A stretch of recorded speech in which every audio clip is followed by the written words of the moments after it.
Welcome back, students. This is video number 14 from second chapter of physics, that is mechanical properties of fluids. In today's video, we are going to study about one important property of fluids, that is viscosity. Viscosity is also called as internal friction or fluid friction. It is just like friction between two solid bodies in contact. We know that when we try to move one body over another body, then friction comes into play. See this example. In first example, a wooden block slides on the wooden surface. Then the force of friction acts opposite to the external force. This force of friction opposes the relative motion between the two bodies in contact. Force of friction always acts in a direction opposite to the external force. जेव्हा एखादी वस्तू दुसऱ्या वस्तूवरती आपण slide करतो किंवा दोन वस्तूंमध्ये motion असते, कॉन्टॅक्टमध्ये असलेल्या दोन वस्तूंमध्ये मोशन असते, तेव्हा त्या ठिकाणी फ्रिक्शन काम करतं आणि फ्रिक्शन हे नेहमी एक्सटर्नल फोर्सला अपोजिट असतं. जसे की या फिगरमध्ये तुम्ही बघू शकता, जेव्हा आपण राईट हँड साईडला एक्सटर्नल फोर्स लावलं तेव्हा ते force of friction left hand साईडला म्हणजे एक्सटर्नल फोर्सच्या म्हणजे मोशनच्या अपोजिट आहे. फोर्स ऑफ फ्रिक्शन हे नेहमी मोशनला अपोज करत असतं. Consider this second example. There is a force of friction between the tire of this bicycle and road. This force of friction acts in a direction opposite to the external force, that is in the direction of relative motion, and it opposes the motion. सायकलच्या टायरच्या चाकामध्ये आणि रोडमध्ये सुद्धा friction असतं आणि हे friction नेहमी मोशनला oppose करत असतं. More the value of friction, more will be the difficult to move the object or the body. जेवढं फ्रिक्शन जास्त असेल तेवढ्या त्या बॉडीची मोशन करणं अवघड जातं. Less the value of friction means more easy to move the object. जेवढा फ्रिक्शन कमी असेल तेवढ्या त्या बॉडीची मोशन सहज होऊ शकते. Consider one example. Suppose the bicycle, wheel of the bicycle is locked and we try to drag the bicycle. Then more effort will be required to move such bicycle because the rear wheel of the bicycle is not rotating. The rear wheel is sliding and sliding friction is greater than rolling friction. As friction is more, therefore it becomes difficult to move such bicycle. मागचं चाक फिरत नसल्यामुळं ते त्या ठिकाणी rolling friction होत नाही, त्या ठिकाणी स्लायडिंग होतं आणि स्लायडिंग फ्रिक्शन हे रोलिंग फ्रिक्शनपेक्षा जास्त असतं. त्यामुळं अशी सायकल जर आपल्याला पुढं ढकलत न्यायची म्हटलं तर आपल्याला खूप प्रयत्न करावे लागतात, खूप ताकद लावावी लागते. कारण स्लायडिंग फ्रिक्शन हे खूप जास्त असतं आणि जेवढं जास्त असेल तेवढं ते मोशनला अपोज करतं आणि त्यामुळे अशा केसमध्ये मोशन सहजासहजी होत नाही. On the other hand, when the bicycle rear wheel of the bicycle is unlocked so that the wheel is free to rotate, then it becomes easy to move such a bicycle. म्हणजे जर समजा बायसिकलचं मागचं चाक हे lock झालेलं नसेल, unlock असेल, तर त्यावेळी अशी सायकल आपण सहज ढकलू शकतो. म्हणजे सायकलचं चाक लॉक असताना जेवढी ताकद आपल्याला लावावी लागली तेवढंच फोर्स आपण जर आता लावली सायकलचं चाक अनलॉक असताना, तर आपण ही सायकल सहज आणि जास्त स्पीडने ढकलू शकतो. कारण चाक फिरतं आणि चाक फिरत असताना जे फ्रिक्शन असतं ते रोलिंग फ्रिक्शन असतं आणि रोलिंग फ्रिक्शन हे कमी असतं. फ्रिक्शन कमी असले की मोशन सहज होते. लक्षात घ्या, relative motion means motion of any one of the two bodies in contact or motion of both bodies. जेव्हा आपण या ठिकाणी रिलेटिव्ह मोशन म्हणतो म्हणजे बघा पहिल्या फिगरमध्ये हा ब्लॉक जो आहे ह्या सरफेसवरती स्लाईड होतो, त्याची मोशन होते, तेव्हा रिलेटिव्ह मोशन याचा अर्थ असा आहे की कोणती तरी एक वस्तू मोशनमध्ये आहे किंवा दोन्ही वस्तू मोशनमध्ये असतील. तेव्हा जेव्हा अशा प्रकारची रिलेटिव्ह मोशन असते तेव्हा त्याच्यामध्ये फ्रिक्शन असतं आणि फ्रिक्शन हे मोशनला नेहमीच अपोज करत असतं. किंवा दुसरं उदाहरण मी तुम्हाला असं सांगेन की जेव्हा आपण एखाद्या मोटरसायकलवर जात असतो आणि समजा काही कारणाने आपली मोटरसायकल बंद पडली आणि मोटरसायकल ढकलत न्यायची वेळ आपल्यावर आली, तर अशावेळी जर मोटरसायकल ही गिअरमध्ये असेल आणि गिअरमध्ये असताना मोटरसायकल आपण ढकलण्याचा प्रयत्न केला तर आपल्याच्यानं ती ढकलली जाणार नाही किंवा ढकलली तरी आपल्याला खूप एफर्ट करावं लागेल, खूप जास्त फोर्स लावावं लागेल. कारण जेव्हा मोटरसायकल गिअरमध्ये असते तेव्हा व्हील जे असतं ते लॉक झालेलं असतं, ते फिरत नसतं. आणि अशीच मोटरसायकल आपण जर ढकलत नेली तर याचा अर्थ ते चाक त्याची मोशन स्लायडिंग मोशन होणार आहे. स्लायडिंगचं फ्रिक्शन जास्त असतं त्यामुळे जास्त फोर्स आपल्याला लावावं लागेल. पण समजा तीच जर आपण मोटरसायकल न्यूट्रल केली आणि न्यूट्रल असताना आपण ती मोटरसायकल ढकलण्याचा प्रयत्न केला तर ती आपण आता तेवढंच फोर्स आधी जेवढं लावलं होतं आपण गिअरमध्ये असताना तेवढंच फोर्स लावलं तर आपण ती मोटरसायकल सहज ढकलू शकतो, जास्त स्पीडने ढकलू शकतो. कारण मोटरसायकल न्यूट्रल असताना चाक हे फिरत असतं आणि फिरताना होणारं जे फ्रिक्शन असतं ग्राउंडमध्ये आणि त्या चाकामध्ये ते रोलिंग असतं. रोलिंग फ्रिक्शन कमी असतं. फ्रिक्शन कमी असेल तर मोशन इझी होते, सहज होते आणि फास्ट होते. म्हणजे थोडक्यात या उदाहरणावरून लक्षात घ्या की फ्रिक्शन हे मोशनला अपोज करतं. समजा तुम्ही बायसिकलवरून चाललात आणि तुम्ही पायडल मारायचं थांबवलं तर सायकलचा स्पीड कमी कमी होत जातो आणि शेवटी सायकल थांबते. याचं कारण असतं ते फ्रिक्शन. जेव्हा तुम्ही पायडल मारायचं थांबवता म्हणजे तुम्ही फोर्स लावायचं थांबवता परंतु सायकल मोशनमध्ये असते तरीसुद्धा आणि अपोजिट डायरेक्शनला जे फ्रिक्शन असतं ते फ्रिक्शन ती मोशन हळूहळू कमी करतं आणि त्यामुळं बायसिकल थांबते. जेवढं फ्रिक्शन जास्त असेल तेवढी पटकन ती सायकल थांबते. आपण ब्रेक लावतो म्हणजे काय करतो, आपण त्या ठिकाणी फ्रिक्शन लावत असतो आणि त्या फ्रिक्शनमुळेच ती सायकल थांबत असते. म्हणजे फ्रिक्शन हे नेहमी मोशनला अपोज करत असतं. दुसरं उदाहरण मी तुम्हाला सांगतो की समजा क्रिकेटच्या मॅचेसमध्ये बॅट्समन जेव्हा बॉल हिट करतो, when the ball rolls on the ground surface, the speed of the ball gradually decreases and finally the ball stops.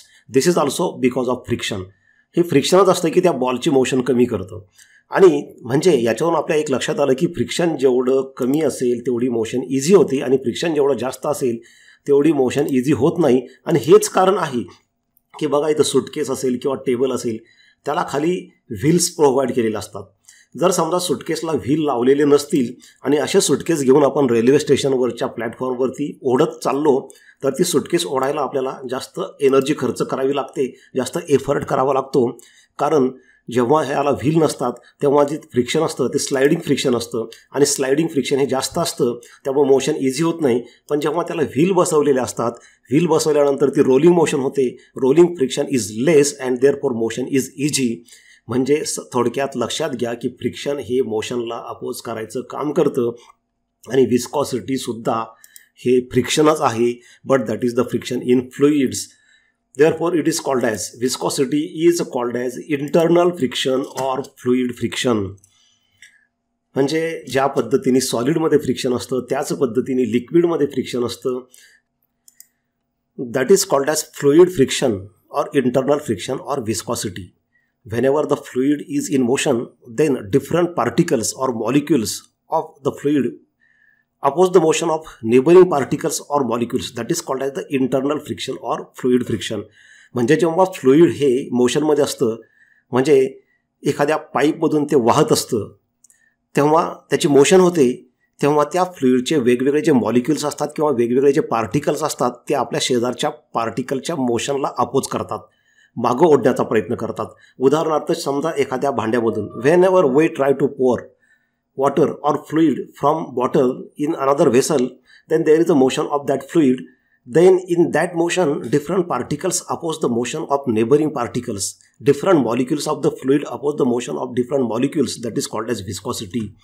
म्हणजे जेव्हा ह्या फ्लुइडची मोशन होते तेव्हा ते जे मॉलिक्युल्स असतात त्या फ्लुइडचे किंवा जे पार्टिकल्स असतात ते आपल्या शेजारच्या मॉलिक्युलच्या मोशनला अपोज करतात, मागं ओढण्याचा प्रयत्न करतात. Say what is written here, the friction is both within the fluid itself and between fluid and its surroundings. Means friction, this viscosity or the internal friction does not act between the molecules of the liquid only but also act between molecules or particles of the liquid and the external body, like this fish inside the liquid or in water. When this fish moves inside the liquid, there is a friction between the body of the fish and that water. That is called as the fluid friction or viscosity.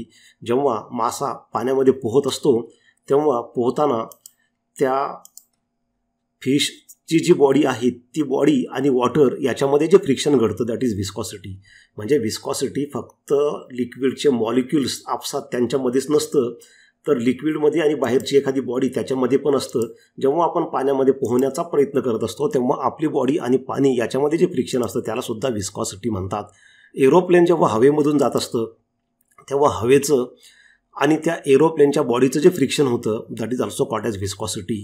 So viscosity can be between the molecules of the liquid or particles of the liquid, that means internally, or it can be between the molecules of the liquid and external body in the surrounding. Liquids may have different values of viscosities. Some liquids are more viscous while some liquids are less viscous. More viscous means their viscosity is more, value of viscosity is more, internal friction is more, fluid friction is more. Less viscous or non-viscous means the viscosity is less, value of viscosity is small, or the internal friction is less, fluid friction is less. Consider two examples here. When we pour water from glass, it flows freely and quickly. जेव्हा आपण पाण्याच्या बॉटलमधून दुसऱ्या एखाद्या भांड्यामध्ये पाणी ओततो तेव्हा ते सहज, फ्रीली आणि क्विकली, स्मूथली पडतं, सहजासहजी पडतं. पाणी ओतताना आपण सहज ओतू शकतो. But when we pour syrup or honey, it flows slowly and sticks to the container. जेव्हा आपण समजा पाण्याच्या बॉटलच्या ऐवजी हनीची बॉटल असेल किंवा सिरप असेल आणि ते हनी किंवा ते मध जे आहे आपण त्या बॉटलमधून एखाद्या दुसऱ्या भांड्यामध्ये ओतताना त्याची मोशन स्लो होते आणि त्याचवेळी ते स्टिक्स टू कंटेनर. म्हणजे पाण्याची बॉटल असेल तर ती पाण्याची बॉटल आपण ओतली, पाणी सांडून दिलं तर पटकन सगळं पाणी त्यातलं कमी होऊन जातं किंवा ते पाणी त्या बॉटलला चिटकत नाही.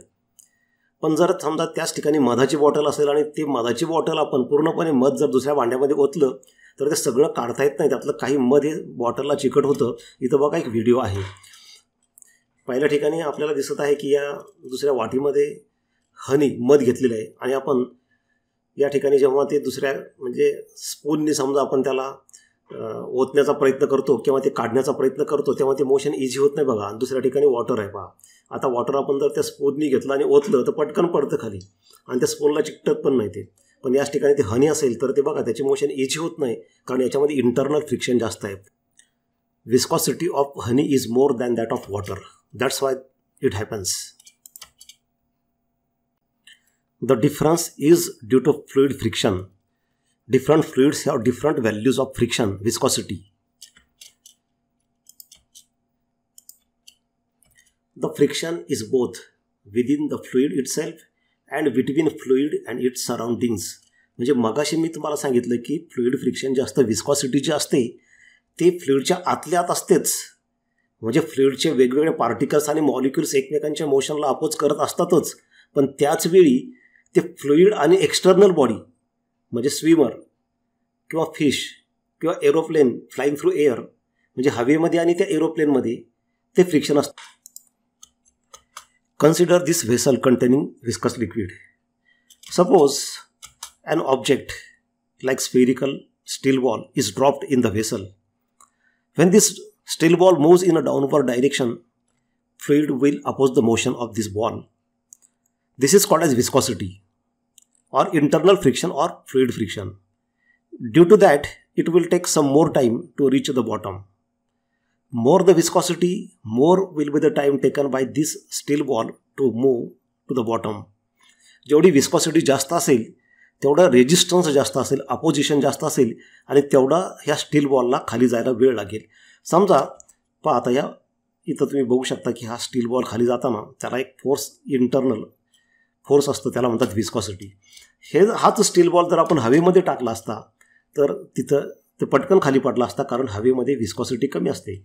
दिस property of fluids is called viscosity. ही जी प्रॉपर्टी असते फ्लुइडची मोशनला अपोज करण्याची, that is called as viscosity or internal friction or fluid friction. And the force which exist in this case which opposes the motion is called as viscous force or dragging force. Water has low viscosity whereas syrup or honey has high viscosity. We have seen one video in which we have seen that there is a difference between honey and water. When we pour the honey and water from bottle, the speeds are different. This is because honey and water have different values of viscosities. Fluids having zero viscosity are called as non-viscous fluids. Fluids having zero viscosity are called as non-viscous fluids. ज्या फ्लुइडची viscosity एकदम कमी असते, zero असते, त्यांना म्हणतात non viscous fluids. याचा अर्थ असा आहे की अशा फ्लुइड्समधून गेल्यानंतर बिलकुल अपोजिशन होणार नाही, बिलकुल मोशनला अपोज होणार नाही. तिथं इंटरनल फ्रिक्शन झिरो असेल, इंटरनल रेजिस्टन्स 0 असेल अशा फ्लुईडला म्हणतात नॉन विस्कस फ्लुईड. परंतु प्रत्यक्षामध्ये रिॲलिटीमध्ये असं नॉन विस्कस फ्लुईड हे प्रत्यक्षामध्ये नसतं. But the only fluid that is almost non-viscous is a liquid helium at about 2 Kelvin. परंतु असं एक फ्लुईड आहे आणि ते आहे लिक्विड हेलियम की ज्याची विस्कॉसिटी 0 असते. पण ते कोणत्या टेम्परेचरला, तर ते आहे 2 केल्व्हिन. 2 केल्व्हिन म्हणजे ते इतकं कमी टेम्परेचर आहे की हे कमी टेम्परेचर मिळवणं ऑलमोस्ट इम्पॉसिबल आहे. आणि परत यामध्ये असा शब्द एक वापरला आहे, the only fluid that is almost non viscous means it is almost non viscous, म्हणजे जवळजवळ नॉन विस्कस आहे. म्हणजे पूर्णपणे नॉन विस्कस नाहीच. पूर्णपणे नॉन विस्कस असलेलं फ्लुईड नसतंच, अस्तित्वातच नाही. पण ऑलमोस्ट म्हणजे जवळजवळ नॉन विस्कस असलेलं फ्लुईड कोणतं आहे, तर ते आहे लिक्विड हेलियम. आणि ते पण कोणत्या टेम्परेचरला, तर ते 2 केल्व्हिन. 2 केल्व्हिन म्हटल्यानंतर हे जर आपल्याला डिग्री सेल्सिअसमध्ये करायचं असेल तर 2 मधून 273 मायनस करा, म्हणजे 2 - 273 = -271 डिग्री सेल्सिअस. म्हणजे 0च्या खाली 271 डिग्री सेल्सिअस इतकं जायचं. हे टेम्परेचर इतकं कमी आहे की ते टेम्परेचर मिळवणं फार अवघड आहे. त्यामुळं जे आपण नॉर्मल टेम्परेचर म्हणतो त्या टेम्परेचरला तर नॉन विस्कस लिक्विड हे अस्तित्वातच नसतं. We are going in more details of viscosity now. It is our common experience that water near both banks of river or canal flows slow. आपला नेहमीचा अनुभव असा आहे की नदीचं किंवा कॅनलचं जे पाणी असतं ते दोन्ही काठावरती त्याचा स्पीड कमी असतो आणि सेंटरला जास्त असतो. Speed of water flow gradually increases as we move from river bank toward the centre of river. जसं जसं आपण नदीच्या काठाकडून नदीच्या सेंटरकडे जातो तसा तसा त्या पाण्याच्या प्रवाहाचा वेग वाढत जातो. बघा इथं एक उदाहरण तुम्हाला दाखवलेलं. दिस इज रिव्हर. एक कॉमन ऑब्झर्वेशन आहे पहा. तुम्ही एखाद्या नदीच्या काठावरती उभं राहून बघा किंवा एखाद्या वेळेस रोडने जात असताना नदीच्या पुलावरती उभं राहून तुम्ही बघा, नदीला पाणी असेल आणि ते जर वाहत असेल तर तुमच्या लक्षात येईल speed of river or speed of water is maximum at the centre and as we go away from the centre towards both the banks of the river speed gradually decreases. सेंटरला बघा स्पीड जास्त असतो आणि जसं जसं आपण सेंटरकडून दोन्ही काठाकडे जाऊ तसा तसा त्या पाण्याचा वेग कमी होत जातो. आणि एवढंच नाही तर हा स्पीड जो आहे सेंटरला जास्त असतो आणि जसं जसं आपण खाली जाऊ as we move below the surface of water speed decreases and at bottom speed is minimum. हे आपण नदीचं उदाहरण का घेतलेलं आहे, ह्या व्हेलॉसिटीज वेगवेगळ्या ठिकाणी वेगवेगळ्या का असतात याचा उपयोग आपल्याला याच व्हिडिओमध्ये जेव्हा आपण न्यूटन्स लॉ ऑफ विस्कॉसिटी बघू त्यावेळेस होणार आहे. We can imagine that this water consists of different layers and these layers oppose the motion of adjacent layers. Viscous force opposes the relative motion between adjacent layers of fluids. आपण असं imagine करू शकतो. आता उदाहरणार्थ बघा, ह्या कॅनलमध्ये तुम्हाला पाणी दिसत आहे तर असं आपण इमॅजिन करू शकतो की हे पाणी जे आहे त्याच्यामध्ये वेगवेगळे लेयर्स आहेत, वेगवेगळे थर आहेत आणि हे वेगवेगळे लेयर्स वेगवेगळ्या स्पीडने जात असतात. म्हणजे सगळ्यात वरचा लेयर जो आहे त्याचा स्पीड जास्त असतो, त्याच्या खाली एक लेयर असेल तर त्याचा स्पीड थोडा कमी असतो, अजून खाली गेलं की जो लेयर असेल त्याचा स्पीड कमी असतो. असे वेगवेगळे लेयर्स एकमेकांच्या शेजारून जात असतात आणि त्यांचा स्पीड वेगवेगळा असतो. तेव्हा ते आपल्या शेजारच्या लेयरच्या स्पीडला अपोज करतात. म्हणजे फास्ट मुव्हिंग लेयर जो असतो तो शेजारी जाणाऱ्या स्लो मुव्हिंग लेयरच्या स्पीडला अपोज करतो, म्हणजे त्याचा जो कमी स्पीड असतो त्याला आपल्यासोबत फास्ट ओढण्याचा प्रयत्न करतो. जो स्लो मुव्हिंग लेयर असतो तो आपल्या शेजारी जाणाऱ्या फास्ट मुव्हिंग लेयरला मागं ओढण्याचा प्रयत्न करतो. म्हणजे मी तुम्हाला जे सांगितलं की एक उदाहरण, 2 मित्र हातात हात घालून चाललेले आहेत आणि एक मित्र फास्ट चालला, दुसरा मित्र स्लो चालला. तर त्या दोन मित्रांमध्ये जी ओढाताण होईल ते विस्कॉसिटीसारखं असतं किंवा विस्कॉसिटी जी असते त्याच्यासारखी असते. म्हणजे फास्ट जाणारा मित्र जो आहे तो स्लो जाणाऱ्या मित्राला आपल्यासोबत फास्ट पुढं ओढण्याचा प्रयत्न करेल. जो स्लो जाणारा मित्र असेल तो आपल्या शेजारी आपला हात धरून चाललेल्या फास्ट जाणाऱ्या मित्राला मागं ओढण्याचा प्रयत्न करेल, त्याचा स्पीड कमी करण्याचा प्रयत्न करेल. म्हणजे दोघं एकमेकांच्या मोशनला अपोज करतील. ह्या लिक्विडमध्ये सुद्धा डिफरंट लेयर्स असतात, imaginary layers. They are moving with different velocities and these layers oppose the motion of adjacent layer. Fast moving layer will try to drag the slow moving layer in a forward direction, will try to increase the speed of slow moving layer, and the slow moving layer will try to drag the fast moving layer in a backward direction, will try to decrease the speed of fast moving layer. So we have seen number of examples of viscous nature of liquid, viscous nature of fluid. Now we are going to define viscosity. आपण आतापर्यंत लिक्विडचं viscous nature जे असतं, विस्कॉसिटीमुळं काय होतं त्याचे बरेचसे examples पाहिले. आता विस्कॉसिटीची डेफिनेशन काय असते त्याच्याकडे आपण जाऊया. बघा इथे सांगितलेलं आहे, viscosity is that property of fluid by virtue of which the relative motion between different layers of a fluid experience a dragging force.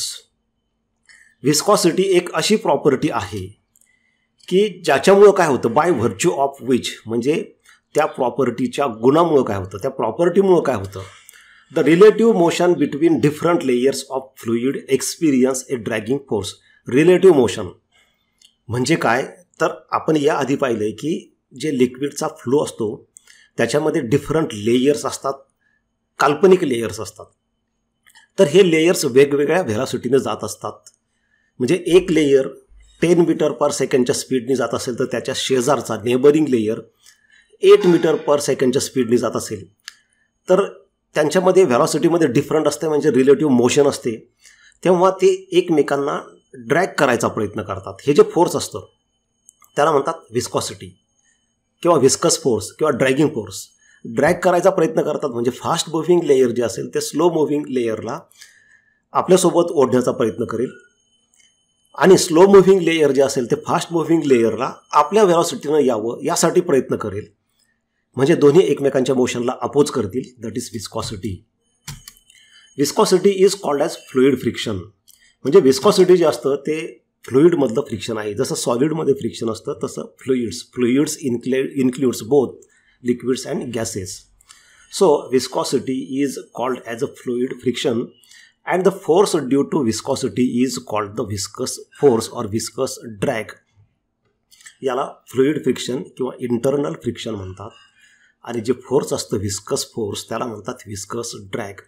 या फिगरमध्ये बघा, इमॅजिन करा, imagine these lines are different layers of fluid that may be liquid or gas. Different layers move with different velocities. This is uppermost layer having maximum velocity v plus dv. The layer below this layer moves with velocity v, slightly less velocity as compared to this uppermost layer. सगळ्यात वरचा layer जास्त स्पीडने जातोय v plus dv. त्याच्यापेक्षा खालचा layer जो थोड्या कमी स्पीडने जातो v, त्याच्यापेक्षा अजून खालचा लेयर तो अजून कमी स्पीडने जातो. ह्या प्रत्येक ॲरोची लेंथ जी कमी कमी होत गेलेली दिसते तुम्हाला, याचा अर्थ त्यांच्या व्हेलॉसिटीज कमी कमी होतात. Velocities decrease as we move from topmost layer to bottom layer. These layers exerts force on one another.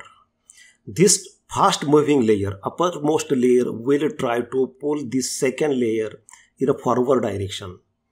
हा सगळ्यात वरचा लेयर काय करेल, ह्या 2 नंबरच्या लेयरला आपल्यासोबत पुढं ओढण्याचा प्रयत्न करेल. त्यांनी आपल्या व्हेलॉसिटीने यावं असा यासाठी हा वरचा लेयर प्रयत्न करेल. तर सेकंड लेयर काय करेल, त्याचा स्पीड कमी करायचा प्रयत्न करेल अपरमोस्ट लेयरचा. हा सेकंड लेयर त्याला असं वाटेल की वरच्या लेयरने आपल्या स्पीडने चालला पाहिजे, कमी स्पीडने चालला पाहिजे वरचा लेयर, यासाठी तो सेकंड लेयर प्रयत्न करेल. तसंच हा सेकंड लेयर आणि थर्ड लेयरमध्ये पण आहे. दोघांच्या व्हेलॉसिटीज डिफरंट असल्यामुळं जो फास्ट मूव्हिंग लेयर आहे तो स्लो मोशनमध्ये असलेल्या लेयरला फास्टमध्ये आणण्याचा प्रयत्न करेल आणि जो स्लो मूव्हिंग लेयर असेल तो फास्ट मूव्हिंग लेयरची व्हेलॉसिटी कमी करायचा प्रयत्न करेल. So in this way each layer will oppose the motion of adjacent layer. This is called as viscosity and the force is called as a viscous force. Remember these important facts about viscosity. Number 1, in liquids the viscous drag is due to short range molecular cohesive forces, and in gases it is due to collision between fast moving molecules. म्हणजे याचा अर्थ समजावून घेण्यासाठी ही figure बघा. In liquids viscous drag is due to short range molecular cohesive forces. We know that molecular forces are of 2 types. Number 1 is a cohesive force and second is a adhesive force. Cohesive force is the force of attraction between 2 molecules of same substance, while adhesive force is the force of attraction between 2 molecules of different substances. In first figure, you can see liquid or fluid. Generally liquid. Fluids are of 2 types, liquids and gases. In first figure, we are considering only liquid like water flowing through a tube. This liquid like water consists of number of molecules close to each other and they exert a force, intermolecular force on one another, that is cohesive force. Due to this cohesive force, the molecules oppose the motion of neighboring molecules. Imagine the 2 molecules near each other. One molecule is moving with higher velocity and neighboring molecule is moving with lower velocity, but there is a cohesive force of attraction, intermolecular force, that is cohesive force between these 2 molecules. Therefore, motion of both the molecules will be opposed. Slow moving molecule will oppose the motion of fast moving molecule. Slow moving molecule will try to reduce the motion speed of fast moving molecule, and fast moving molecule will oppose the motion of slow moving molecule. Means fast moving molecule will try to increase the speed of slow moving molecules. That's how the viscous force is produced in liquids. Liquids मध्ये viscous force कसं तयार होतं तर cohesive force हे एक कारण आहे. 2 molecules नेहमी एकमेकांना अट्रॅक्ट करत असतात लिक्विडमध्ये. त्यांच्यामध्ये इंटरमॉलिक्युलर फोर्स असतं, कोहिजिव्ह फोर्स. त्यामुळे 2 मॉलिक्युल्स जे शेजारी शेजारी असतात, एक जास्त स्पीडने आणि एक कमी स्पीडने जात असतो, तेव्हा साहजिकच त्या कोहिजिव्ह फोर्समुळे दोघांच्याही मोशनला अडथळा निर्माण होणार आहे. यापूर्वी मी तुम्हाला एक उदाहरण सांगितलं होतं की 2 मित्र हातात हात घालून चाललेले आहेत, तर त्यांनी जे एकमेकांचे हात बांधलेत ते जरा एक प्रकारचं कोहिजिव्ह फोर्स. आता त्यातला एक मित्र जर फास्ट चालला असेल आणि दुसरा जर हळू चालला असेल तर साहजिकच आहे की दोघांच्याही मोशनला अडथळा निर्माण होणार आहे, ओढाताण होणार आहे. जो फास्ट चाललेला आहे तो हळू चाललेल्या मित्राला पुढं ओढण्याचा प्रयत्न करेल आणि जो मित्र हळू चालला आहे तो त्याचा हात धरून पुढं जाणाऱ्या फास्ट जाणाऱ्या मित्राला मागं ओढायचा प्रयत्न करेल. हे विस्कस फोर्स तसंच या ठिकाणी लिक्विड्समध्ये होत असतं. On the other hand, in case of gases, gas consist of molecules and these molecules are in the state of random motion and also they are widely separated. In case of liquids, the molecules are close to each other, therefore the cohesive forces are strong in case of liquids. But in case of gases, the molecules are widely separated and the cohesive forces are negligible. गॅसेसमध्ये काय आहे, 2 मॉलिक्युल्समधलं अंतर इतकं जास्त असतं की एका मॉलिक्युलचं दुसऱ्या मॉलिक्युलवर पडणारं जे कोहिजिव्ह फोर्स आहे ते निग्लिजिबल आहे, जवळजवळ 0च आहे. परंतु इथं मात्र लिक्विडपेक्षा वेगळी एक गोष्ट घडत असते. हे लिक्विडचे मॉलिक्युल्स हे रँडम मोशनमध्ये असतात. म्हणजे वेगवेगळे मॉलिक्युल्स वेगवेगळ्या दिशेला, वेगवेगळ्या स्पीडनी, वेगवेगळ्या डायरेक्शनला जात असतात आणि ह्या मोशनमुळे ते एकमेकांवरती सतत कोलाईड होत असतात. Due to collision the motion of molecules is opposed, speed decreases. जसं लक्षात घ्या की एखादी वस्तू चालली असेल, मोशनमध्ये असेल, एखादा बॉल ग्राउंडवरून रोल होत चालला असेल आणि त्याला जर मध्ये काही अडथळे आले तर त्याचा स्पीड कमी होतो. तशा पद्धतीने हे गॅसचे मॉलिक्युल्स रँडम मोशनमध्ये असतात आणि ते एकमेकांवरती सतत कोलाईड होत असतात. त्याच्यामुळे त्यांची मोशन कमी होते आणि त्यालाच आपण म्हणतो विस्कस फोर्स. म्हणजे लिक्विडमध्ये आणि गॅसेसमध्ये दोघांमध्ये विस्कॉसिटी आहे, पण त्याच्यामधलं कारण लक्षात घ्या की लिक्विड्समध्ये जे मोस्टली जे कॉज असतं, जे कारण असतं ते इंटरमॉलिक्युलर फोर्सेस, कोलिजिव्ह फोर्सेस असतं.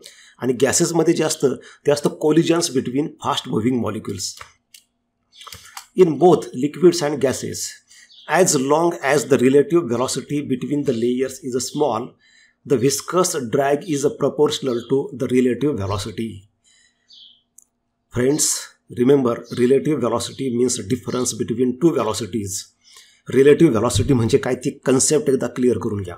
की समजा दोन मॉलिक्युल्स एकाच दिशेला सेम डायरेक्शन मी म्हणतो, एक 15 मीटर पर सेकंडच्या स्पीडने चाललाय आणि दुसरा 10 मीटर पर सेकंडच्या स्पीडने चाललाय. 15 आणि 10, तर त्याच्यामध्ये जो डिफरन्स आहे 15 - 10 = 5 metre per second, that is relative velocity. ही रिलेटिव्ह व्हॅलॉसिटी दोन मॉलिक्युल्स लिक्विडमध्ये असेल किंवा गॅसमध्ये असेल, दोन मॉलिक्युलची रिलेटिव्ह व्हॅलॉसिटी जेव्हा कमी असते, जेव्हा ती रिलेटिव्ह व्हॅलॉसिटी कमी असते आणि हे कमी असते ते स्ट्रीम लाईन किंवा स्टेडी फ्लोमध्ये कमी असते, तर अशा फ्लोमध्ये जे व्हिस्कस ड्रॅग असतं, जे व्हिस्कस फोर्स असतं ते directly proportional to relative velocity असतं. म्हणजे दोन मॉलिक्युलच्या व्हॅलॉसिटीमधला जो फरक आहे त्या फरकाला ते डायरेक्टली समप्रमाणात असतं. Provided the relative velocity is small and relative velocity is small in steady flow only, not in a turbulent flow. On the other hand, the third point, in turbulent flow the viscous drag increases rapidly and is not proportional to relative velocity but proportional to higher powers of relative velocity. याचा अर्थ आपण पाहिलं दोन प्रकारचे flow असतात. एक असतं streamline flow, त्याला लॅमिनर फ्लो सुद्धा म्हणतो आपण, आणि दुसरं असतं टर्ब्युलंट फ्लो. स्ट्रीमलाईन फ्लो हे स्टेडी असतं, स्थिर असतं, संथ गतीनं जाणारं ते फ्लुईड असतं. याच्या उलट टर्ब्युलंट फ्लो हे random, irregular, fast moving flow असतं. पुराचं पाणी असतं त्या पद्धतीने किंवा धबधब्याचं पाणी असतं त्या पद्धतीने, वॉटरफॉल ऑर फ्लड, तेव्हा ते जे व्हिस्कस ड्रॅग असतं that is not proportional to relative velocity but proportional to higher powers of relative velocity, means v², v³ etcetera. म्हणजे फरक असा आहे की स्टेडी फ्लोमध्ये व्हिस्कस फोर्स हे रिलेटिव्ह व्हॅलॉसिटीला डायरेक्टली प्रपोर्शनल असतं. In steady flow, viscous drag is directly proportional to relative velocity, while in case of turbulent flow, this viscous drag is directly proportional to higher powers of relative velocity, means v², v³, v⁴, etc. तर हा याच्यामधला फरक आहे. आता हे जे viscous force असतं जे मोशनला oppose करतं ते इंटरनल पण असतं, म्हणजे मॉलिक्युल्समध्ये लिक्विडच्या, आणि लिक्विड आणि एक्सटर्नल बॉडीमध्ये पण असतं. म्हणजे समजा आपण पाण्यामध्ये पोहतो तेव्हा आपल्या बॉडीमध्ये आणि पाण्यामध्ये पण असतं. आता हे विस्कस फोर्स कोणत्या कोणत्या गोष्टींवर डिपेंड असतं ते आपल्याला बघायचं आहे. पण त्यापूर्वी आपल्याला एक कन्सेप्ट बघायची आहे, ती म्हणजे व्हॅलॉसिटी ग्रॅडियंट. व्हॅलॉसिटी ग्रॅडियंट म्हणजे काय असतं? मगाशी आपण एका व्हिडिओमध्ये पाहिलं आहे, किंवा जेव्हा नदीचं पाणी असतं आणि आपण जर एखाद्या पुलावर उभं राहून त्या नदीच्या पाण्याचं ऑब्झर्वेशन केलं तर असं लक्षात येतं, velocity is maximum at central part of the river and as we go away from centre of the river towards both banks velocity decreases. This fall in velocity per unit distance is called as velocity gradient. नदीच्या पाण्याचा वेग हा सेंटरला जास्त असतो आणि सेंटरकडून जसं जसं आपण नदीच्या काठाकडे जातो किंवा नदीच्या पाण्याच्या वरच्या सरफेसकडून आपण जसं जसं पाण्यामध्ये खाली तळाकडे जातो स्पीड कमी होतो. हा दर मीटरला किंवा पर युनिट डिस्टन्स म्हणजे SI असेल तर पर मीटर किंवा CGS असेल तर पर सेंटीमीटर, तो दर मीटरला किंवा दर सेंटीमीटरला म्हणजे थोडक्यात पर युनिट डिस्टन्सला कितीने कमी होतो, that is called as velocity gradient. See this definition: the rate of change of velocity dv means a change in velocity with distance measured from a stationary layer is called as velocity gradient dv upon dx. Stationary layer म्हणजे समजा तुम्ही नदीच्या काठावर उभे आहात आणि काठाला लागून असलेलं पाणी स्टेशनरी आहे, मोशनमध्ये नाही, तर तिथली व्हेलॉसिटी आणि सेंटरची व्हेलॉसिटी घ्या समजा, त्या व्हेलॉसिटीमधला आणि काठावरची व्हेलॉसिटी याच्यामधला फरक जो असेल त्याला डिस्टन्सने डिवाइड केलं की पर युनिट डिस्टन्स मिळेल. That is called as velocity gradient. Mathematically we can write velocity gradient equal to dv upon dx. आता याचं एक उदाहरण समजावून घ्या. व्हेलॉसिटी ग्रॅडियंट कशी काढता येते. Suppose these are the 2 layers of liquid. One is moving with higher speed and second is moving with slightly lower speed. Suppose the velocity of first layer is 15 meter per second and that of second layer is 2 meter per second. So definitely there is a difference between velocities. This difference 15 minus 9, that will be 6. That is called as relative velocity. That will be dv. म्हणजे या ठिकाणी 2 लेयरमध्ये व्हेलॉसिटीमध्ये फरक आहे.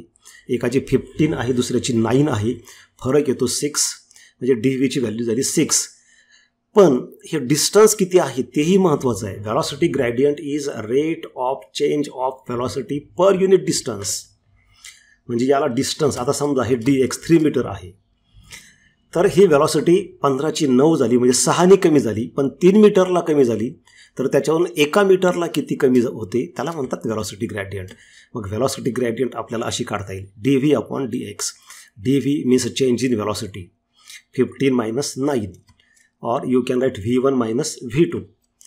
That is 15 minus 9 upon dx3. 15 minus 9 will be 6. So 6 upon 3, that equal to 2 per second. So this is velocity gradient. म्हणजे याचा अर्थ असा आहे की तुम्ही जेव्हा एका लेयरकडून दुसऱ्या लेयरकडे जाता तेव्हा व्हेलॉसिटी कमी कमी होत जाते, तेव्हा ती दर मीटरला कितीने कमी झाली, पर युनिट डिस्टन्स कितीने कमी झाली, तर ती 2ने कमी झालेली आहे. That is called as velocity gradient. आता याचं युनिट इथं आपण पर सेकंड लिहिलं, ते कसं आलं ते आपण समजावून घेऊ. SI unit of velocity gradient is equal to SI unit of this dv upon dx. Now SI unit of velocity is meter per second, dv. dvचं युनिट असतं metre per second and that of distance is meter. So this 1 meter will get cancelled and we get SI unit of velocity gradient is equal to per second. So this was about velocity gradient. We have to use this concept in next part, that is Newton's law of viscosity. हा जो part आहे velocity ग्रॅडियंटचा, ही concept आपल्याला Newton's law of विस्कॉसिटीमध्ये use करायची आहे. Viscosity जी असते, काही liquid हे जास्त विस्कस असतं, काही लिक्विड हे कमी विस्कस असतं. किंवा मगाशी मी तुम्हाला सांगितलं त्या पद्धतीने पाण्यामधून एखादी वस्तू जर मूव्ह होत असेल तर त्या पाण्याचं जे फोर्स असतं त्या बॉडीच्या मोशनला अपोज करणारं ते विस्कस फोर्स असं. किंवा एरोप्लेन हवेमधून जातं तेव्हा एअर रेजिस्टन्स असतं, हवेचं घर्षण होतं त्या विमानाच्या बॉडीशी, दॅट इज विस्कस फोर्स. हे विस्कस फोर्स कोणत्या कोणत्या गोष्टींवर डिपेंड असतं ते आपल्याला आता स्टडी करायचं आहे न्यूटन्स लॉ ऑफ विस्कॉसिटीमध्ये. आता याचे डायमेन्शन्स पण बघा काय येतील, पहा इथं शेवटी दिलेले आहे. Dimensions of velocity gradient are m0 l0 t⁻⁻1. हे कसं आलं तर बघा युनिटमध्ये फक्त सेकंड आहे. Second is unit of time and that is in the denominator. When this s goes in the numerator, it becomes raised to -1. So t raised to -1 because second is unit of time. So t raised to -1. No mass, no length involved in this unit of velocity gradient. Therefore m raised to 0, l raised to 0. Simply t raised to -1 because second, which is unit of time, occurs in the denominator. Now we will go to the next part, that is Newton's law of viscosity. Now this is very important part. Remember what the Newton's law of viscosity states. Newton's law of viscosity states that viscous force acting on any layer is directly proportional to number 1 area of the layer of the liquid and number 2 velocity gradient.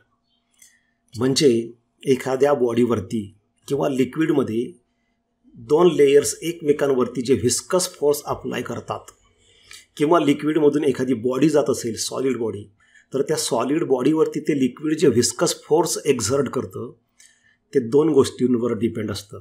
Number one, area of the layer of the liquid in contact with that body if the body is a solid body moving through the liquid, and number two, velocity gradient. So mathematically we can write force, viscous force is directly proportional to area. This means a big fish will exert or will experience a more viscous force as compared to smaller fish swimming in the water, because big fish has larger body area, larger surface area of body in contact with water as compared to that of smaller fish. म्हणजे दोन मासे पाण्यामध्ये पोहत असतील, एक छोटा मासा आणि एक मोठा मासा, तर मोठ्या माशावरती जे पाण्याचं विस्कस फोर्स असेल ते जास्त असेल. याचं कारण असं आहे की त्याची साईज जास्त असल्यामुळं त्या फिशच्या कॉन्टॅक्टमध्ये जे लिक्विडचं लेयर असेल ते जास्त असेल छोट्या माशाच्या तुलनेमध्ये. किंवा दुसरं एक उदाहरण आहे. समजा suppose this is a viscous liquid taken in a vessel and imagine two bodies of same material, same mass but different sizes. अशी कल्पना करा की ह्या कंटेनरमध्ये एक व्हिस्कस लिक्विड घेतलं आहे आपण, सिरप असेल किंवा हनी असेल, ग्लिसरीन असेल, अशा पद्धतीचं, आणि त्याच्यामध्ये आपण दोन वस्तू सोडतोय वरून. दोन्ही वस्तू एकाच मटेरियलच्या आहेत, म्हणजे आयर्न तर आयर्न किंवा कॉपर तर कॉपरच, दोन्ही पण आणि दोघांचं वजन सेम आहे. समजा अर्धा किलो तर अर्धा किलो किंवा 100 ग्रॅम तर 100 ग्रॅम. मग आता दोघांचं वजन सारखं असताना आकार लहान मोठे कसे काय? One body is a solid while second is a hollow from inside. पहिली वस्तू सॉलिड असल्यामुळं, भरीव असल्यामुळं, आणि दुसरी वस्तू आतून पोकळ असल्यामुळं साहजिकच त्या वस्तूची साईज मोठी होईल. त्यामुळं जेव्हा ह्या दोन्ही बॉडीज आपण वरून सोडू, when we release this two bodies, this second body will take more time to reach the bottom because there will be more viscous force, because viscous force is directly proportional to area. जेव्हा दोन्ही वस्तू आपण एकाच वेळी सोडू तेव्हा ही दुसरी वस्तू खाली जायला जास्त वेळ लागेल, कारण ह्या बॉडीचा जो सरफेस एरिया आहे त्यामुळे त्याच्या कॉन्टॅक्टमध्ये असलेलं लिक्विडचं जे लेयर आहे किंवा लिक्विड सरफेस आहे ते जास्त असणार आहे सेकंड बॉडीमध्ये. त्याच्यामुळे इथे विस्कॉसिटी जास्त आहे, म्हणजे फोर्स जास्त आहे. आणि आपण पाहिलं की जेवढं विस्कस फोर्स किंवा फ्रिक्शनल फोर्स जास्त असतं तेवढी मोशन कमी होते. आणि पहिल्या बॉडीमध्ये कसं एरिया कमी आहे, वजन दोघांचं सारखं असलं तरी इथं एरिया कमी असल्यामुळं पहिल्या बॉडीमध्ये विस्कस फोर्स कमी असेल आणि त्यामुळे त्याची मोशन जास्त होईल. बघा तुम्ही या ठिकाणी या फिगरमध्ये दोन्ही एकाच वेळी सोडल्या, दुसऱ्या वस्तूला थोडा वेळ लागला. This is because this viscous force is directly proportional to area of the layers in contact. ह्या दुसऱ्या बॉडीच्या कॉन्टॅक्टमध्ये जास्त एरिया आहे लिक्विडचा. Second, this viscous force is directly proportional to velocity gradient. Velocity gradient म्हणजे काय ते आपण मगाशीच पाहिलं. या फिगरमध्ये परत एकदा पहा की समजा दोन लेयर्स असतील तर एका लेयरचा स्पीड V1, दुसऱ्या लेयरचा स्पीड V2, त्याच्यामधला डिफरन्स म्हणजे DV, त्याला डिवायडेड बाय डिस्टन्स केलं की पर युनिट डिस्टन्सला व्हेलॉसिटी कितीनं चेंज होते ते व्हेलॉसिटी ग्रॅडियंट, त्याला हे डायरेक्टली प्रपोर्शनल आहे. हे V1, V2 दोन व्हेलॉसिटी, दोघांमधला डिफरन्स DV आणि डिस्टन्स DX, त्याच्यावरून व्हेलॉसिटी ग्रॅडियंट काढतात. Therefore, this viscous force is directly proportional to two factors. Number one, area of surface or area of layer in contact, and number two, force is directly proportional to velocity gradient. आता दोन्ही equation दोन separate लिहिण्याच्याऐवजी आपण एकत्र लिहिले तर आपल्याला मिळेल force is directly proportional to area and DV upon DX. But when we replace this proportionality sign with equality sign and one constant, we get this relation. Say this is equation number 1. This is eta, that is called as coefficient of viscosity. Eta is a constant of proportionality and that is called as coefficient of viscosity, where eta is a constant called as coefficient of viscosity. याला म्हणतात coefficient of viscosity, जे वेगवेगळ्या लिक्विडला वेगवेगळ्या टेम्परेचरला वेगवेगळं असतं. म्हणजे जर तुम्ही दोन लिक्विड कंपेअर केलेत, one is water and second is honey and third is suppose glycerine, 3 different liquids will have 3 different values of viscosity. Air हे सुद्धा फ्लुईडमध्येच येतं. फ्लुईड म्हटलं की त्याच्यामध्ये दोन्ही गोष्टी आहेत, एअर लिक्विड. तर एअरची विस्कॉसिटी वेगळी, ग्लिसरीनची वेगळी, वॉटरची वेगळी. जेवढी विस्कॉसिटी जास्त तेवढं विस्कस फोर्स जास्त. बघा या इक्वेशनवरून आपल्या लक्षात येतं की विस्कस फोर्स आता 3 गोष्टींवर डिपेंड आहे. Number 1 area, number 2 velocity gradient and number 3 viscosity. म्हणजे समजा आता एरिया आणि वेलॉसिटी ग्रॅडियंट कॉन्स्टंट असेल then force is directly proportional to viscosity. आणि जेवढी विस्कॉसिटी जास्त असेल तेवढं ड्रॅगिंग फोर्स जास्त असेल, विस्कस फोर्स जास्त असेल. विस्कस फोर्स जास्त असेल तेवढी मोशन इझी होणार नाही, मोशन कमी होईल. म्हणजे इमॅजिन करा की समजा 2 स्विमिंग टँक आहे. हे फक्त इमॅजिन करा. एका स्विमिंग टँकमध्ये पाणी आहे आणि दुसरा तेवढ्याच आकाराचा स्विमिंग टँक आणि तेवढंच पण त्याच्यामध्ये आता ग्लिसरीन किंवा हनी भरलेला आहे, मध भरलेला आहे. मधानी भरलेला एक स्विमिंग टँक आहे आणि दुसरा पाण्याचा स्विमिंग टँक आहे. आणि दोन्हीमध्ये आपण पोहण्याचा प्रयत्न केला. जस्ट इमॅजिन, फक्त कल्पना करा. पाण्यामध्ये आपण सहज पोहू शकतो कारण विस्कॉसिटी कमी आहे, त्यामुळं मोशन सहज होईल. पण तुम्ही त्या मधानी भरलेल्या स्विमिंग टँकमध्ये पोहण्याचा प्रयत्न केला तर तुम्ही एवढं सहजासहजी त्याच्यामध्ये पोहू शकणार नाही. याचं कारण विस्कॉसिटी जास्त आहे, त्यामुळे विस्कस फोर्स जास्त आहे. विस्कस फोर्स म्हणजे फ्रिक्शनच आहे. फ्रिक्शन जास्त असेल तर वेलॉसिटी कमी होते, मोशन कमी होते. हे आपण पाहिलेलं आहे. What will be the definition of this coefficient of viscosity. हे जे स्टेटमेंट आहे ते न्यूटन्स लॉ ऑफ विस्कॉसिटीचं आहे, ते वेगळं आहे. पण जर तुम्हाला कोइफिशियंट ऑफ विस्कॉसिटीची डेफिनेशन विचारली इटाची तर ती डेफिनेशन कशी तयार करायची, तर त्यासाठी ह्या इक्वेशन 1मध्ये काय करायचं पहा. In equation 1 if A equal to 1 unit, area समजा 1 घेतलं तुम्ही, एस आय असेल CGS असेल, काय असेल ते, DV अपॉन DX सुद्धा 1 युनिट घेतलं आणि त्याच्यामध्ये इक्वेशन 1मध्ये आता ठेवून बघा बरं काय होतं. A equal to 1, DV upon DX equal to 1, therefore F equal to eta into 1 into 1, therefore F equal to eta. We get eta equal to F or F equal to eta.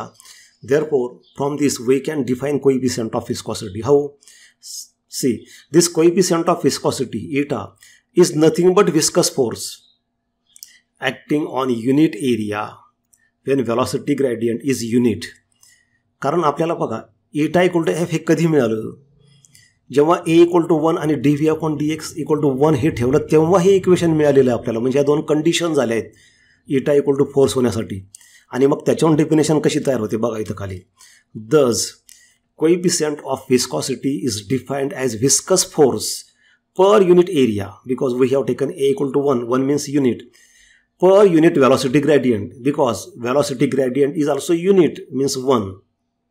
म्हणजे जेव्हा तुम्ही area 1 घेता म्हणजे unit घेता, velocity gradient 1 म्हणजे unit घेता, तेव्हा जे फोर्स तयार होतं ते त्याला म्हणतात coefficient of viscosity.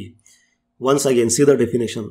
The coefficient of viscosity is defined as the viscous force per unit area per unit velocity gradient.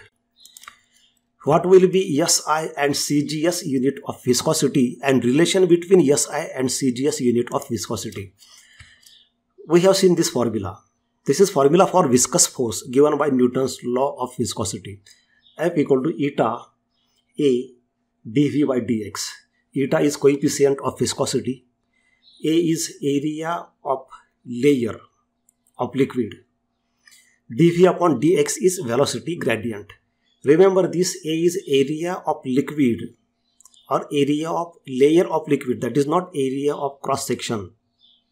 म्हणजे एखाद्या पाईपमधून पाणी चाललं असेल तर त्याच्या पाईपाचा जो एरिया ऑफ क्रॉस सेक्शन असतो तो नाही, तर हा एरिया जे 2 लेयर्स एकमेकांशी घासतात, एकमेकांच्या कॉन्टॅक्टमध्ये, तो एरिया आहे. आता आपल्याला ह्या कोइफिशियंट ऑफ विस्कॉसिटी इटाचं युनिट काय मिळतं ते बघायचं आहे. तर त्यासाठी आपण हा फॉर्म्युला रिअरेंज करू. We have rearrange this equation. eta equal to this A will go on other side and that will be in the denominator, and this will dx will go in numerator and dv in denominator on other side. So we have got this equation. Now write unit of each quantity on right hand side. You will get unit of eta. So to find SI unit of eta means coefficient of viscosity, we have to write SI unit of this F dx A dv.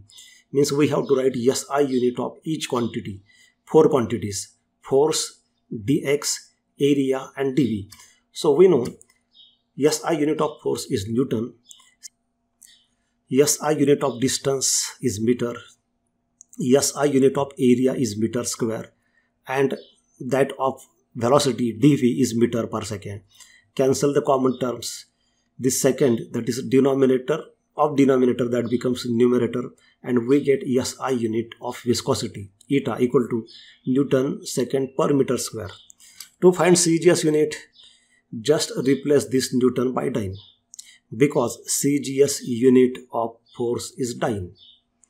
Second will remain second, because both SI and CGS unit of time is second. टाइमचं SI आणि CGS मध्ये दोन्हीमध्ये एकच unit आहे, ते म्हणजे second आहे. फोर्सचं मात्र SI मध्ये न्यूटन आहे, CGS मध्ये डाइन आहे. And this metre replace by centimetre, because CGS unit of displacement or distance is centimeter. So we get CGS unit, that will be dyne second per centimeter square. Newton is replaced by dyne, meter is replaced by centimeter. Second will remain second, because in both systems SI and CGS unit of time is second. This CGS unit of time is also called as poise, and therefore we can write CGS unit of viscosity equal to poise. Now we have to find out relation between this SI and CGS unit of viscosity. Just like we know 1 Newton is SI unit of force, dyne is CGS unit of force, and we know 1 Newton equal to 10 raised to 5 dyne.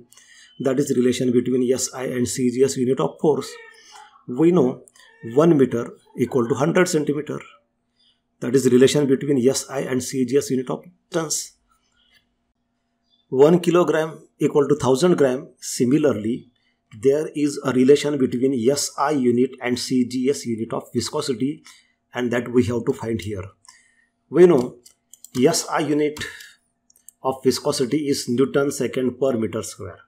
Now to find the relation, 1 Newton second per meter square, 1 Newton means 10 raised to 5 dyne.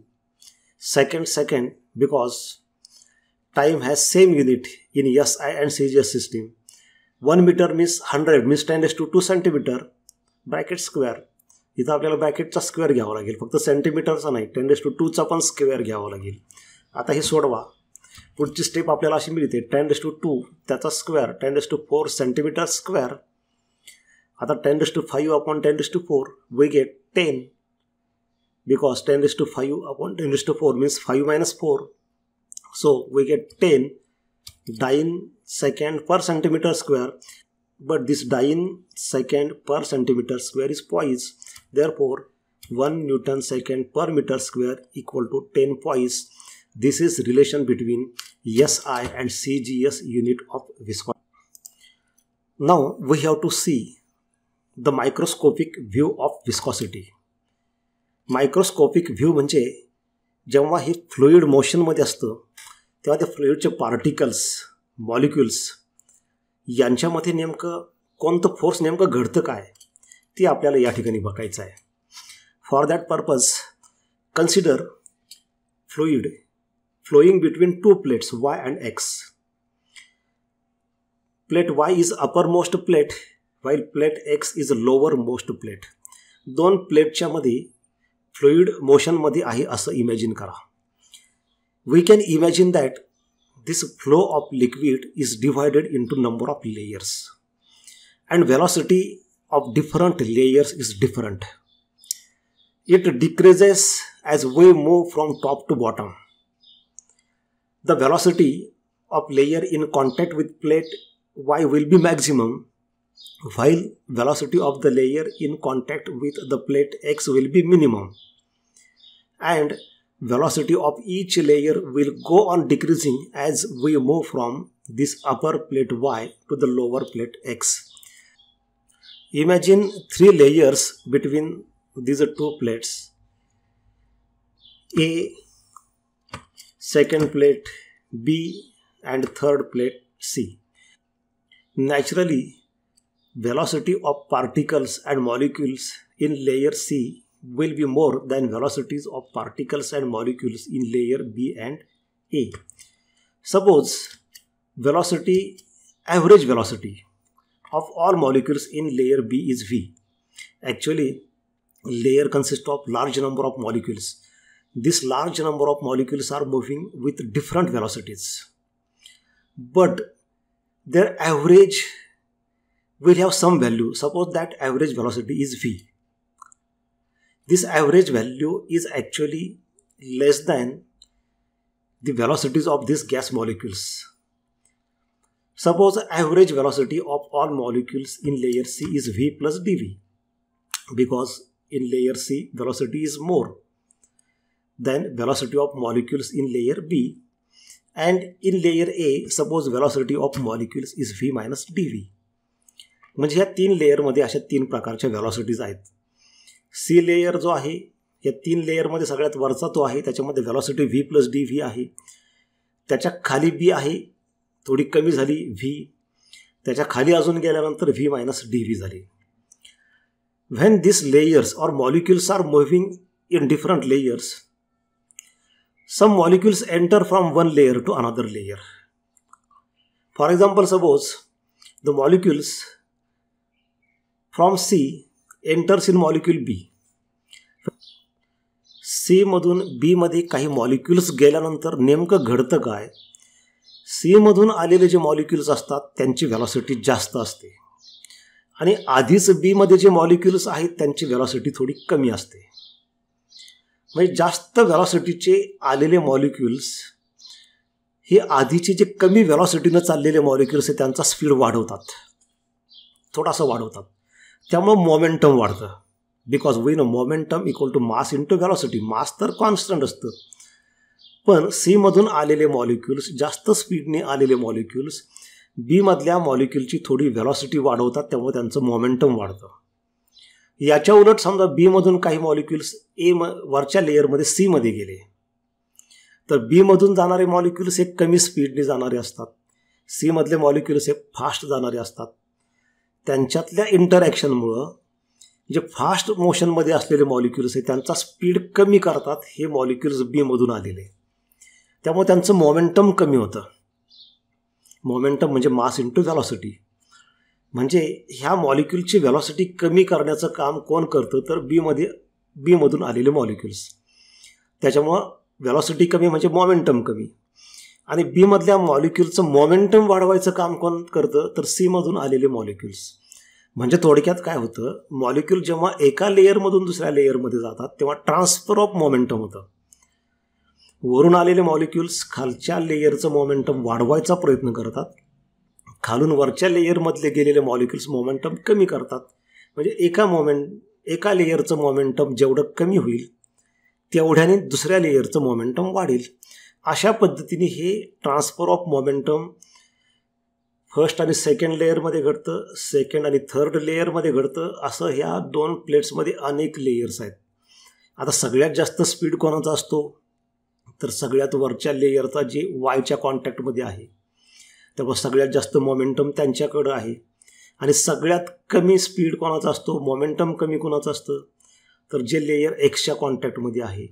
त्यामुळे शेवटी होतं काय, तर हे momentum अशा पद्धतीने transfer होत जातं एका प्लेटकडून दुसऱ्या प्लेटकडं, की सगळ्यात वरच्या लेयरचं मोमेंटम जे वायच्या कॉन्टॅक्टमध्ये आहे ते कमी कमी होत जातं आणि खालच्या लेयरचं मोमेंटम वाढत जातं. अगदी शेवटच्या बॉटम प्लेट जी आहे एक्स त्याच्या कॉन्टॅक्टमधले असलेल्या लेयरचं मोमेंटम वाढत जातं.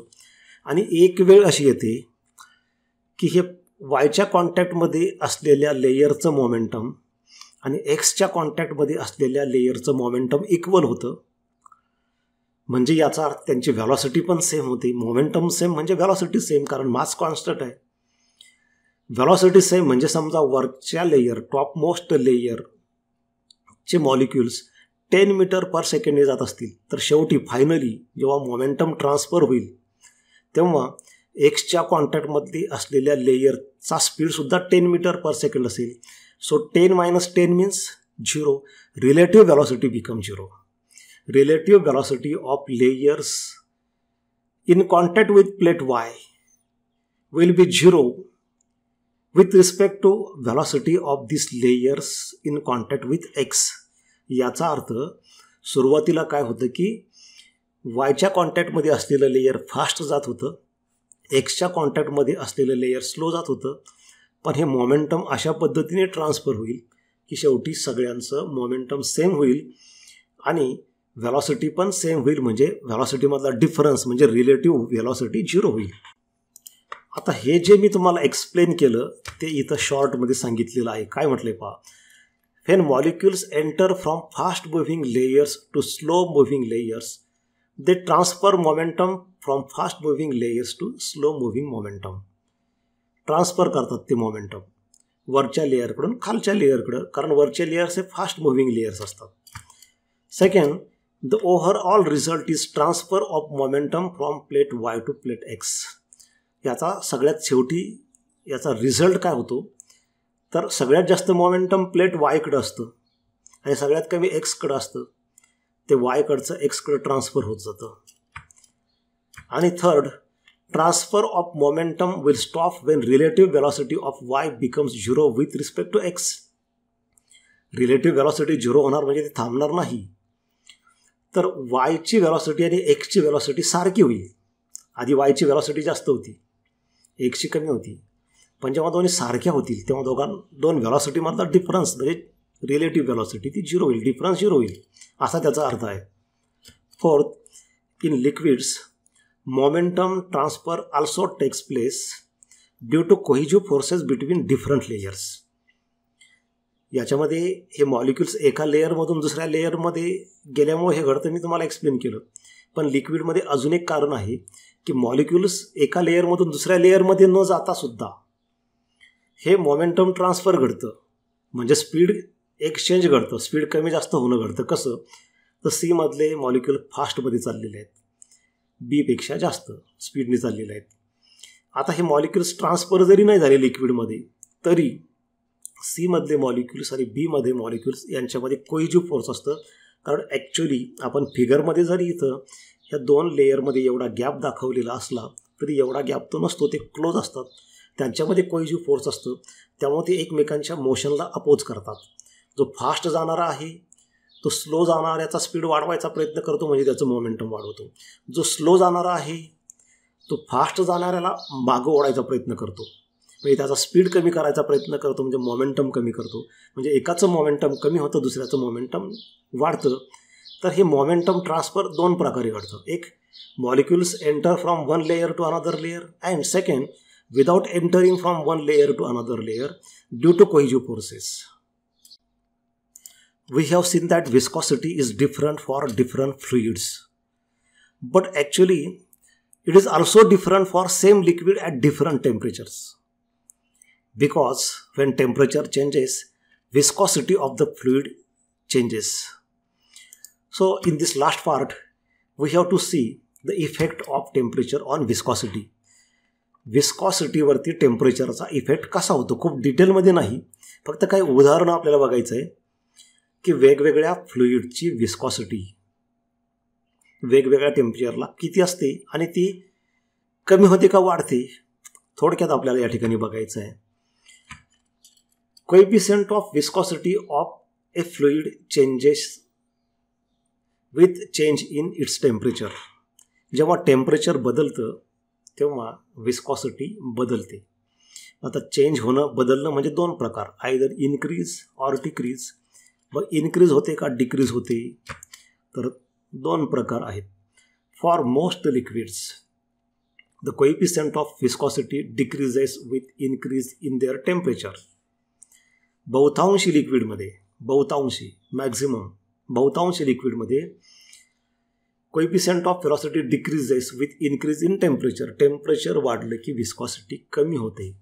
दिस is because at higher temperature the molecules are further apart and the cohesive forces or intermolecular forces are therefore less effective. Temperature वाढलं की मॉलिक्युल्समधलं अंतर वाढतं,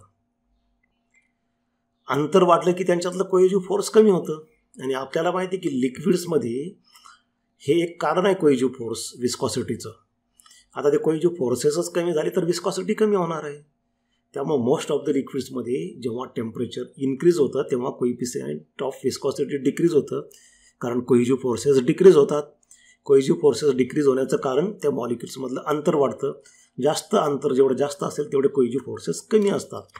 सेकंड, बघा आता ह्या फिगरमध्ये दाखवलेलं आहे काय आहे, तर हे वॉटर मॉलिक्युल्स आहे. जेव्हा टेम्परेचर वाढतं तेव्हा ह्या मॉलिक्युल्समधलं डिस्टन्स वाढतं. डिस्टन्स वाढलं की त्यांच्यातलं कोहिजिव्ह फोर्स कमी होतं. आता कोहिजिव्ह फोर्स कमी होणं म्हणजेच एकमेकांच्या मोशनला अपोज करण्याचं प्रमाण कमी होतं, म्हणजे विस्कॉसिटी कमी होते. Where as in gases the coefficient of viscosity increases with increase in temperature. म्हणजे लिक्विडमध्ये आणि गॅसमध्ये फरक आहे या ठिकाणी. लिक्विड्समध्ये टेम्परेचर इन्क्रीज झालं की कोइफिशियंट ऑफ विस्कॉसिटी डिक्रीज होतं. But in case of gases coefficient of viscosity increases with increase in temperature. गॅसेसमध्ये उलट घडतं, टेम्परेचर वाढलं की विस्कॉसिटी वाढते. This is because at high temperature the molecules move faster and collide more often with each other, giving rise to increased internal friction. याचं कारण असं आहे की जेव्हा गॅसचं टेम्परेचर वाढतं तेव्हा त्या गॅस मॉलिक्युलचा स्पीड वाढतो. स्पीड वाढला की त्यांचं एकमेकांवर कोलाइड होण्याचं प्रमाण वाढतं. जास्त प्रमाणात ते एकमेकांवरती कोलाइड होतात, म्हणजे त्यांची मोशन थांबवली जाते. आपण मगाशी शिकलो आहे की लिक्विड्समध्ये जी विस्कॉसिटी असते ती कोहेजिव्ह फोर्सेसमुळं आणि गॅसेसमध्ये जी असते ती कोलिजनमुळं, त्या मॉलिक्युल्सचं एकमेकांवरती कोलाइड होण्यामुळं ते घडतं. आणि गॅसमध्ये टेम्परेचर वाढलं की व्हेलॉसिटी वाढते, स्पीड वाढतो, ते फास्ट मोशनमध्ये येतात. त्याच्यामुळं त्यांचं एकमेकांवर कोलाइड होण्याचं प्रमाण पण वाढतं, जास्त प्रमाणात कोलाइड होतात. त्यामुळे त्यांची मोशन पटकन थांबवली जाते, म्हणजे विस्कॉसिटी वाढते. Finally in this video we have to see some examples how viscosity changes with temperature. काही उदाहरणं बघायची आपल्याला. बघा, काही वेगवेगळे समजा फ्लुइड्स असतील तर त्यांची विस्कॉसिटी वेगवेगळी असते. इथं एक टेबलमध्ये 2-3 उदाहरणं दाखवलेली आहेत. यामध्ये पहा, सगळ्यात पहिल्यांदा एअर. फ्लुइड म्हटले की त्यामध्ये दोन्ही येतं, लिक्विड आणि गॅसेस. एअर हे सुद्धा फ्लुइड आहे. तर त्याची जी विस्कॉसिटी आहे 0 डिग्री सेल्सिअसला जर तुम्ही पाहिली तर 0.017 × 10⁻³ आणि युनिट अर्थातच SI unit, newton second per metre square. Viscosity at 0 degree Celsius is 0.017 × 10⁻³ for air. And for same fluid air, viscosity at 40 degree Celsius temperature increased. Coefficient of viscosity is 0.019 × 10⁻³. Slight increase in viscosity. थोडीशी वाढलेली आहे. Temperature वाढलं, viscosity पण वाढली आहे. कारण आपण पाहिले की गॅसेसमध्ये, एअरमध्ये टेम्परेचर इन्क्रीज झालं की विस्कॉसिटी इन्क्रीज होते. इथं वाढलेली दिसते आपल्याला. वॉटर. आता वॉटर आणि मशीन ऑइल हे लिक्विड आहे. लिक्विडमध्ये आपण असं शिकलो आहे की टेम्परेचर इन्क्रीज झालं की विस्कॉसिटी कमी होते. बघा कशी होते. 20 डिग्री सेल्सिअसला आहे 1 × 10⁻³. 100 डिग्री सेल्सिअसला आहे 0.3 × 10⁻³ म्हणजे कमी झाली. मशीन ऑइल जे आहे हे बघा, इथं इंजिन ऑइल असेल, मशीन ऑइल असेल, 16 डिग्री सेल्सिअसला आहे 0.113 × 10⁻³ आणि 38 डिग्री सेल्सिअसला आहे 0.03 म्हणजे कमी झाली आहे × 10⁻³. So this was about viscosity in second chapter of physics, that is mechanical properties of fluids. In next video we are going to study about terminal velocity and Stokes law. Thank you.